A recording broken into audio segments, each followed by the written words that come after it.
Hi everyone, welcome to Instrumentation Academy, where we simplify the world of instrumentation and control systems. In this video, we will discuss what is SCADA and how it works. Ever wondered how industries monitor and control processes from miles away? That's exactly where SCADA comes in. SCADA stands for Supervisory Control and Data Acquisition. It is a system used to monitor and control industrial processes from a central location. In fact, just from the name Supervisory Control and Data Acquisition, we get a clear idea of what SCADA does. Supervisory control means supervising and controlling operations from a central location. This means that using SCADA, an operator can monitor the connected process and also control it. For example, starting or stopping pumps, opening or closing valves, or adjusting pressure, etc. Data acquisition refers to collecting data from sensors and field instruments in the connected process, such as temperature, flow, or pressure readings, and sending that information back to the control room. Are you looking to upskill your instrumentation career? This is for you. We have launched 2 brand new online courses. The first one is the Foundation of Instrumentation and Control, and the second one is Calibration of Process Instruments. Both these courses are designed for beginners, students, technicians, engineers, and even working professionals who want to build or strengthen their understanding of instrumentation right from the very basics. Courses like these usually come at a very high price, but as our way of supporting the community, we have bundled these 2 courses together and made it one of the most affordable and value-packed options available on the internet. Click the link in the description to know all the details and grab this opportunity before the prices go up. Thank you. Now, some of you might think SCADA is just software, but in reality, SCADA is much more than that. It is a complete system made up of hardware, software, communication networks, and human-machine interfaces. The software is just one part of it.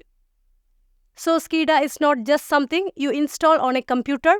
It is the entire setup that enables industries to monitor and control their processes remotely and efficiently. Structure of a SCADA system. SCADA systems are typically structured into 4 main layers, each playing a vital role in monitoring and controlling industrial processes. To understand this better, imagine a running process in a plant, and you, sitting in the control room, need to monitor and control it remotely. But before you can control anything, you first need to measure what's happening in the process. That's where it all begins, with the field layer. Field instrumentation layer or sensing layer. This is the first layer, consisting of all the sensors, transmitters, and field devices installed directly on the process. These instruments continuously measure key process variables like pressure, temperature, flow, and level. Without these real-time measurements, the system would be blind. A typical plant has dozens or even hundreds of such instruments, each monitoring different variables at different points in the system. But measuring alone is not enough. We need a device to gather all this data, make sense of it, and forward it to the central control system. That brings us to the second layer, that is the control layer. Control layer, RTUs or PLCs. This layer acts as the bridge between field devices and the SCADA software.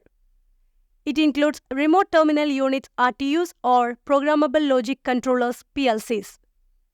These controllers receive signals from sensors, process the data, apply logic if needed, like turning a pump on or off, and then send the results to the SCADA system.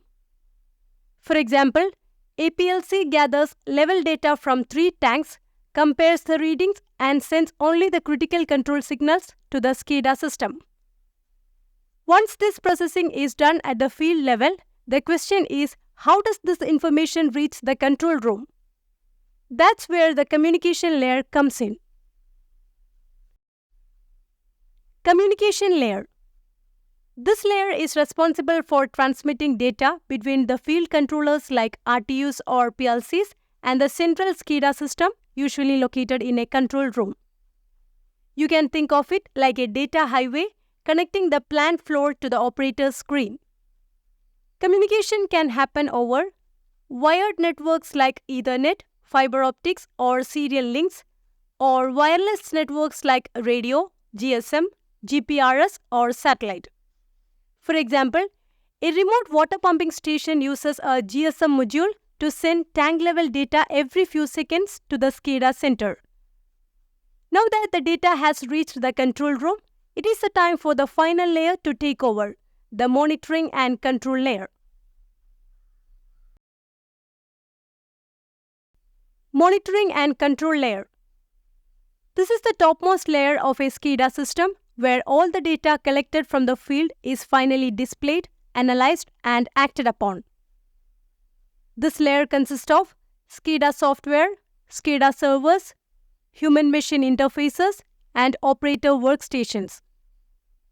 Here the operators can monitor live data such as tank levels, pump status, or temperature readings, control devices remotely like starting a motor or opening a valve, acknowledge alarms in case of process abnormalities, and view historical trends for analysis, troubleshooting, and reporting. For example, if there is a drop in pressure in a pipeline, the sensor detects it, the PLC processes it, the communication system sends it to the SCADA, and the operator sees a low-pressure alarm flash on the screen and takes immediate action.